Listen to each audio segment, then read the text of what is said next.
Cette leçon est destinée à la première année du baccalauréat. Vous avez déjà vu 2 autres modules et nous sommes au 3e. Alors, lors de ce 3e module, nous allons étudier un roman à thèse intitulé « Le dernier jour d'un condamné », écrit par Victor Hugo. Alors, comme vous le voyez ici, vous avez un roman à thèse. Pourquoi on l'a appelé un roman à thèse? Parce que ce roman est porteur d'une idée. Victor Hugo veut défendre une thèse. Cette thèse, c'est l'abolition de la peine capitale. Alors, Victor Hugo veut défendre une idée, mais à travers des outils d'écriture. Nous allons voir ensemble comment Victor Hugo peut défendre cette idée à travers ces outils qu'il met en place dans son roman à thèse. Alors, c'est une activité bien sûr de langue où nous allons voir des figures de style, mais pas toutes les figures de style. Nous allons nous concentrer sur l'antithèse, l'antiphrase et l'oxymore, qui sont bien sûr des outils pour Victor Hugo pour défendre son idée, à savoir l'abolition de la peine capitale. Alors, nous allons identifier ces outils, nous allons essayer de les maîtriser par la suite. Alors, nous allons identifier l'antithèse. Qu'est-ce que c'est que l'antithèse? Qu'est-ce que c'est que l'antiphrase? Et qu'est-ce que c'est que l'oxymore? Alors, prenons par exemple le premier exemple. Alors, autrefois, j'étais libre. Maintenant, je suis captif. Bien. Alors ici, nous avons dit qu'il s'agit, qu'on va étudier des figures d'opposition.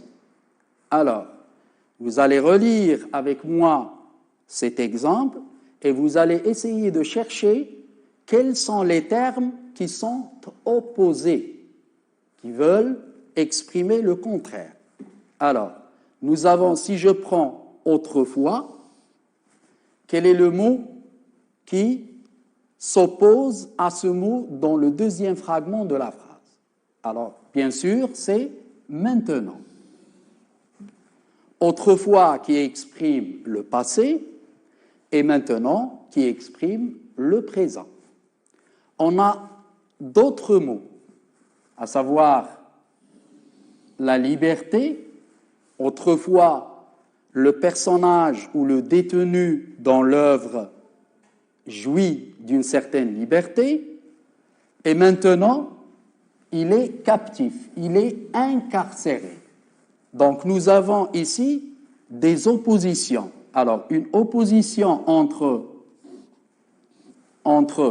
autrefois, l'indicateur de temps, et maintenant. Et nous avons de l'autre côté une opposition entre, si vous voulez, 2 adjectifs, libre et captif.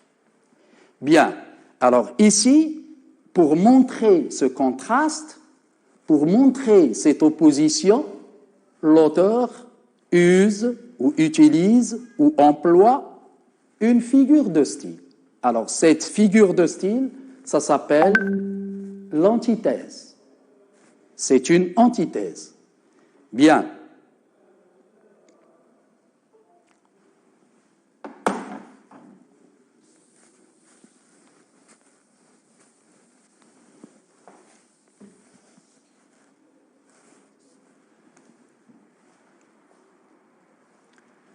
Passons maintenant au deuxième exemple.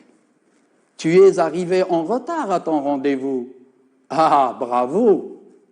Alors là, nous avons 2 fragments que je vais séparer ici. Nous avons « tu es arrivé en retard à ton rendez-vous ». Alors là, arrivé en retard, quelqu'un qui arrive en retard, est-ce qu'on lui dit « bravo » ? Bien sûr que non. Alors ici, « ah, bravo », n'exprime pas, celui qui parle n'exprime pas sa véritable pensée. Ici, on a ce qu'on appelle une autre figure de style qui s'appelle l'antiphrase. Passons au troisième exemple. Ils m'ont bien gardé, c'est le détenu qui parle. Ils m'ont bien gardé en prison, bien sûr. Et puis, ils ont été polis à l'arrivée et au départ. Ne dois-je pas être content?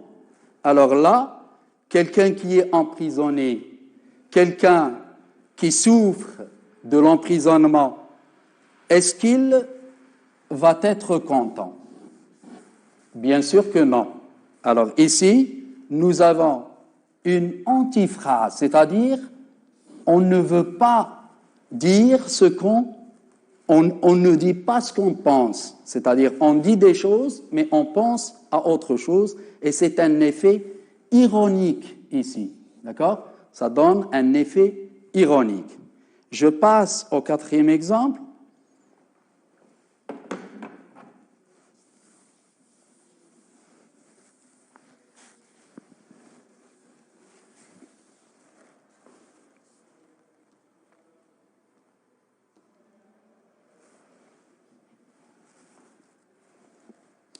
Alors, ce quatrième exemple, cet atroce éloge m'a donné du courage. Alors, vous allez remarquer avec moi quels sont les termes qui s'opposent. Nous avons atroce et nous avons éloge. Que veut dire éloge? C'est-à-dire, on dit un discours élogieux, c'est-à-dire lorsqu'on essaie de donner et de citer les mérites d'une personne. Alors l'éloge, c'est quelque chose de positif.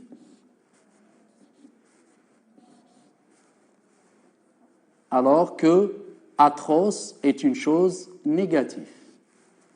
Alors on a ici deux choses contradictoires. Atroce et éloge. Donc ici, dans cette phrase, nous avons deux éléments de cette phrase, deux mots qui sont en contradiction. Alors là, je vais appeler cette figure de style, je l'appelle l'oxymore. Nous avons un oxymore ici. Passons au cinquième exemple. Ce bruit sourd de cris que j'entends. Alors, quels sont les termes, à votre avis, qui sont en contradiction ou bien qui s'opposent? Nous avons bien sûr le bruit, le vacarme, et sourd. On ne peut pas avoir un bruit sourd. Un bruit, c'est un bruit. Bien. Alors, nous avons ici deux mots qui sont liés, qui sont rapprochés, mais qui ont un sens opposé. Alors, on appelle ça un oxymore. On appelle ça un oxymore.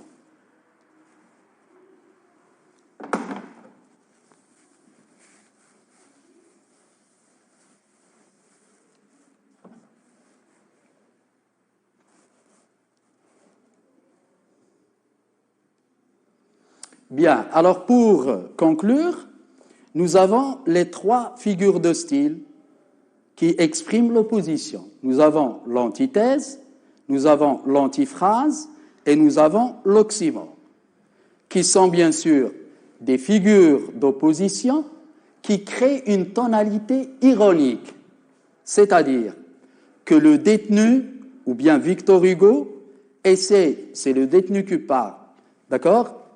Mais à travers son personnage, le Victor Hugo, ou bien l'écrivain, veut donner un sens ironique à ses propos, ou bien à ses propos pour, si vous voulez, critiquer tout ce qui se passe dans la prison. Bien, alors voilà devant vous un tableau récapitulatif. Alors, nous avons dans ce tableau des figures de style, l'antithèse, l'antiphrase, l'oxymore. Alors, et vous avez la définition devant vous. Alors, une antithèse consiste à opposer. Regardez bien ici, opposer est un mot très important ici dans cette définition, à opposer dans la même phrase, dans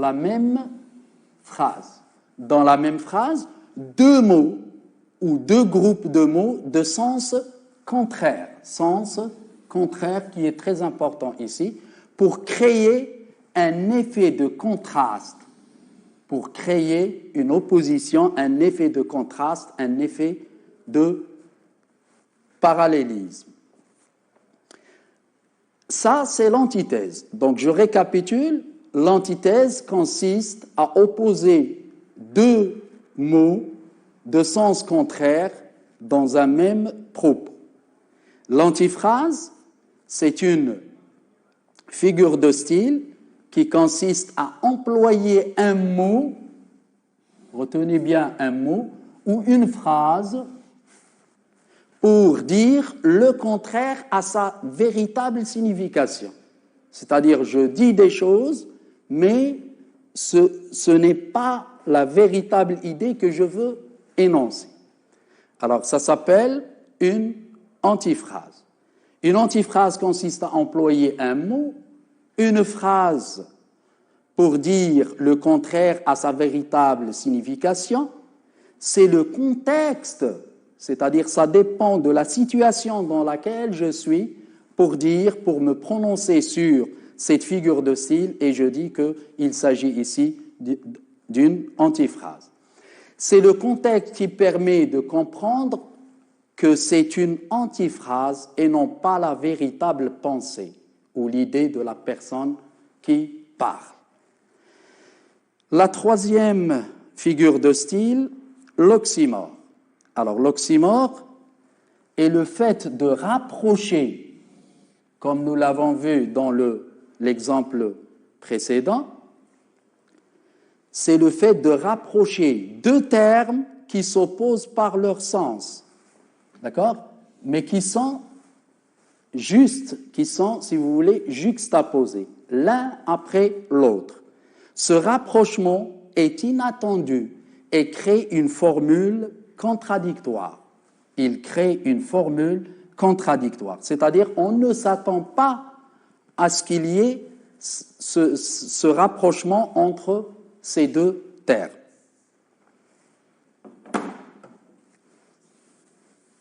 Je passe.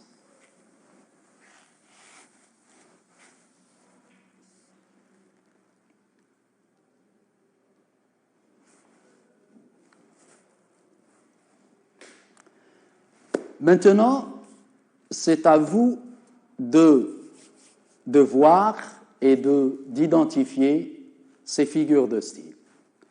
Alors, identifiez les figures de style dans les phrases suivantes, tout en justifiant votre réponse. Alors, je vais vous montrer quelques phrases et vous allez essayer de vous entraîner à les identifier. C'est-à-dire, vous allez dire, est-ce que c'est une antiphrase, est-ce que c'est une antithèse ou bien c'est un oxymore? Bien, alors, suivez-moi, je vais vous montrer ces phrases.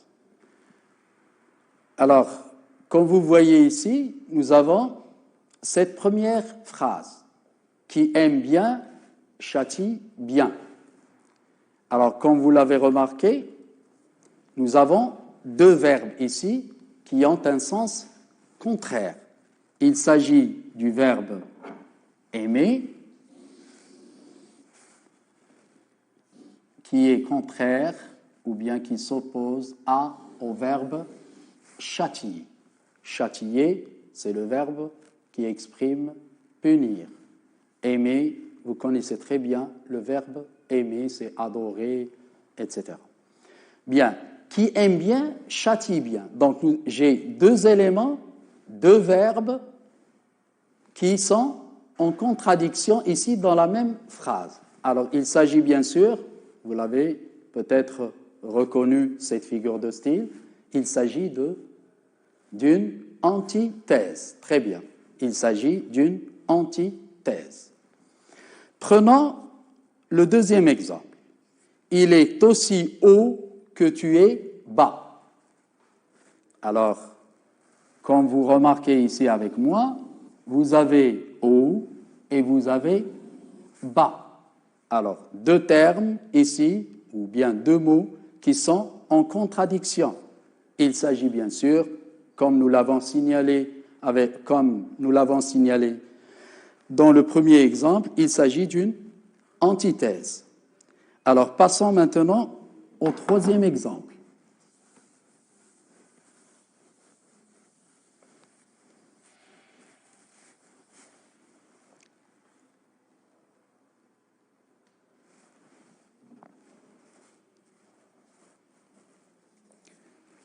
Alors, troisième exemple, on est bien dedans quand il fait mauvais dehors. Alors, ici, j'ai des éléments qui s'opposent dans cette phrase. On est bien dedans, on a bien, qui est le contraire de mauvais, et j'ai dehors, qui est le contraire de dedans. Alors, de quelle figure de style s'agit-il ici? On est bien dedans.